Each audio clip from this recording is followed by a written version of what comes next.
హైదరాబాద్లో జీవిస్తూనే President wrote it down. Important points. Textbook note it down. Names and very simple that is. Note it down. హైదరాబాద్లో జీవిస్తూనే తన హైదరాబాద్లో ప్రజల యొక్క జీవితాలను హైదరాబాద్ సంస్కృతిని తన రచనలో వెలువరించాడు.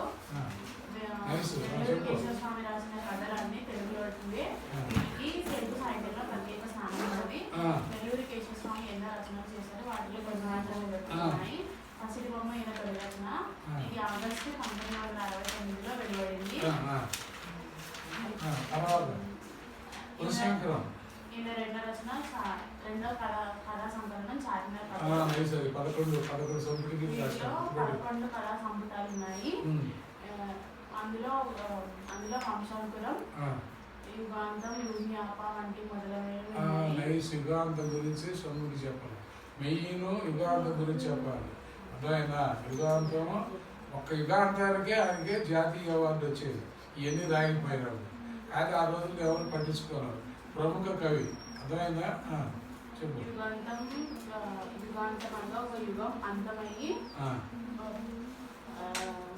సమాజం రాజరిక వ్యవస్థ వదిలి ప్రత్యేక వ్యవస్థలోకి అడుగుపెట్టిన ప్రజాస్వామ్య వ్యవస్థలోకి అడుగుపెట్టిన కథను యుగాంతం అనే కథగా రాయడం జరిగింది. వంశాంకురంలో ముస్లింల యొక్క పెళ్లిళ్ళ గురించి, వారి పద్ధతుల గురించి, వారి యొక్క వివాహ పద్ధతుల గురించి విశదీకరించాడు, వర్ణించాడు. ఏదైనా చిత్రీకరించాడు, వర్ణించాడు, తేట తెల్లం చేశాడు. అంటే open it clearly. Next tell same lesson, same Sanju, same tell, same all of lesson will have to tell. Listen it attentively. Osmania విశ్వవిద్యాలయంలో పట్టా పొందాడు. నీటి పారుదల శాఖలో పనిచేసి రిటైర్ అయ్యాడు. నెల్లూరు కేశవస్వామి కథలు ఎంతో నెల్లూరు కేశవస్వామి హైదరాబాద్లో నివసిస్తూ అక్కడి సంస్కృతిని తన కథల్లో చిత్రించాడు. పాతపట్నం గురించి రాశాడు. నెల్లూరు కేశవస్వామి మొదటి కథా సంపుటి పసిడి బొమ్మ ఆగస్టు 1969లో వెలువడింది. రెండవ కథా సంపుటి చార్మినార్ కథలు. ఇందులో ముఖ్యమైన కథలు వంశాంకురం, రూహియాఫ, యుగాంతం. యుగాంతం అంటే ఒక యుగం అంతమయ్యి ఇంకో యుగం రావడం. ఇందులో సామాజిక వ్యవస్థ, రాజకీయ వ్యవస్థ అంతమవుతూ కొత్త దశలోకి వెలువడుతున్న చెప్తారు. రూహియాఫలో ముస్లింల అనుబంధం గురించి వెలువడింది. వంశాంకురంలో మగవాళ్ళు పుట్టడానికి, పెళ్లి జరగడానికి గురించి చెప్తారు. మగవారు పుట్టుక వారి యొక్క వివాహ సంస్కృతి నుంచి స్వీకరించాడు. నైస్. ఇంకా యుగాంతం గురించి చెప్పాలా? యుగాంతం సరే. నెక్స్ట్ ఆశ్రయం getup. Hello, what ever you know tell it openly. You can write easily. It is given in the exam. Don't do.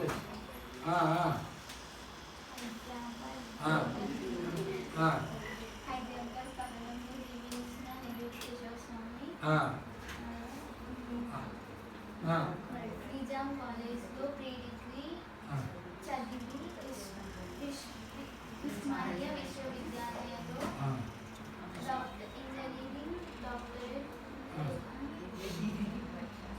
Engineering పట్టా పొందాడు. మెయిన్ రచన గురించి ఎక్కువ చెప్పాలి. నీటిపారుదల శాఖలో పనిచేసే చాలు, అంతే. పనిచేసి రిటైర్డ్ అయ్యాడు, విశ్రాంతి అయ్యాడు. రిటైర్డ్ అని రాయకూడదు. ఈ తెలుగులో రాయాలంటే విశ్రాంతి తీసుకున్నాడు, ఉద్యోగం నుండి విశ్రాంతి తీసుకున్నాడు. రిటైర్డ్ ఓల్డ్ సిటీ రాయకూడదు, పాతపట్నం రాయండి.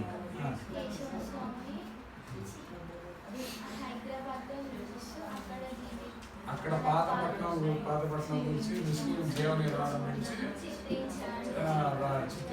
రాశాడు, బాగా వర్ణించాడు. అప్పట్లో జరిగిన మత ఘర్షణలే మనకి తేటతెల్లంగా వర్ణించాడు.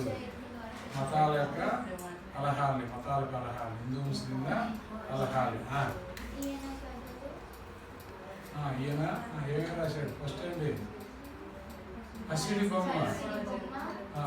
రెండో కథగా చార్మినార్ 11 సంస్కృతులు రాశాడు. యుగాంతము. వంశాంకరం ఏం రాశాడు? ఏం రాశాడు? మగవారి పుట్టుక, వారి యొక్క వివాహ పద్ధతుల గురించి, ముస్లింల వివాహ పద్ధతుల గురించి రాశాడు. అదే ఇంకోటి ఆపాలు ఏం రాశాడు? ముస్లింల యొక్క మానవతావాదాన్ని గురించి దాంట్లో వెళ్ళిపోయాడు. ఇంకా 120 words రాయాలి, తక్కువ చెబితే లేదా 12 lines రాయాలి. నెక్స్ట్ చెప్పు. మార్క్స్ రావు చెప్పు. కానీ హైదరాబాద్ పట్టణంలో పుట్టిన నెల్లూరి కేశవ స్వామి ఉస్మానియా విశ్వవిద్యాలయంలో డిగ్రీ పూర్తి చేసుకున్నాడు. ఇంజనీరుగా ప్రభుత్వ శాఖలో విశ్రాంతి ఉద్యోగి అయ్యాడు. రిటైర్డ్ ఉద్యోగి అంటే ఎంప్లాయ్ అంటే విశ్రాంతి ఉద్యోగి అయితే మంచి మార్క్స్ పడతా ఉంటాయి మీకు. అర్థమైందా? పాతపట్నం ఓల్డ్ సిటీనే హైదరాబాద్ పాతపట్నం. నెక్స్ట్ హైదరాబాద్ నగరంలోని జీవితాలను ఓల్డ్ సిటీ